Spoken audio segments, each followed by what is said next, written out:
Okay, here I have a pinky and I have a frog leg.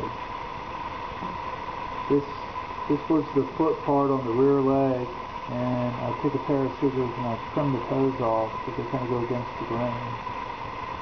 Had a coffee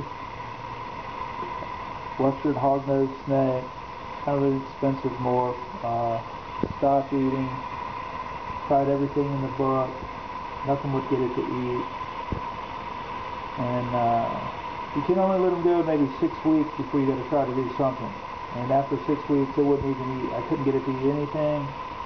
Started off out of the egg eating great. As winter set in, it quit eating. I had the temperatures correct, but some of these snakes, you'll get a percentage of them that just want to hibernate when it comes to winter time, even though they never hibernated before.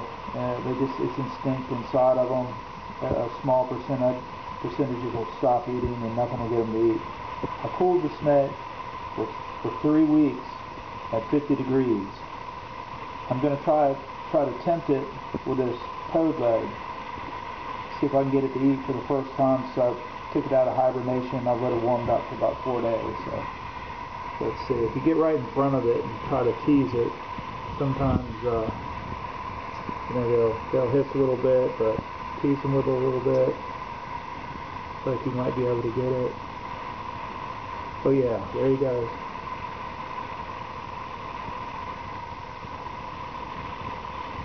And he's eating that down. Sometimes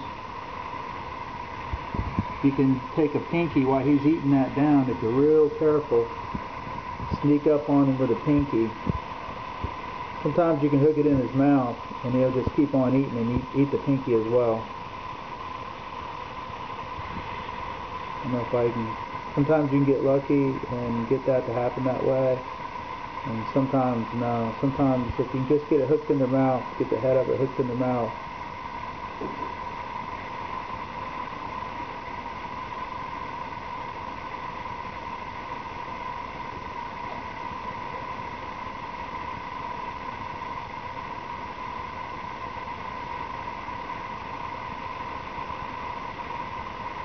They move away real slow. Any sudden movement, they stop eating. I don't believe in force feeding snakes. And if you can get the conditions right, sometimes you can cheat a little bit, get that in there, and he'll go ahead and take that meal down.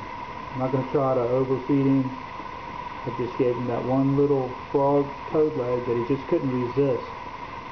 And now that the feeding response has started, he'll go ahead and finish that pinky on down.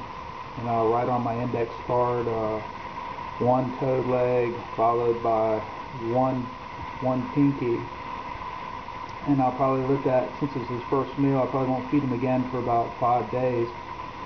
But once he starts eating on a regular basis, I'll feed him every 3 days. But he's a little slow, coming out of hibernation. And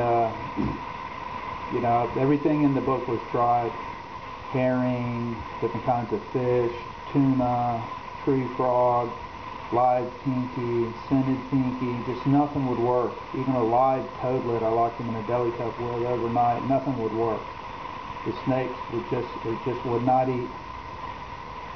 So I hibernated it. You don't have to hibernate it for 2 months or anything like that. If you hibernate it for about 3 weeks, 4 weeks at the most, it trips a trigger in the snake. Will say, hey, it's springtime. It's a long time before I have to be cooled down again. I'm hungry now. Even though this snake might be slightly undersized, when you start feeding it a lot, where a normal snake may grow a ½ inch to an inch a month when you're feeding it a lot, when they're a little bit behind, like this one, it'll grow 2 inches a month until it catches up with its clutch mates, and then it seems like the growth will taper back off.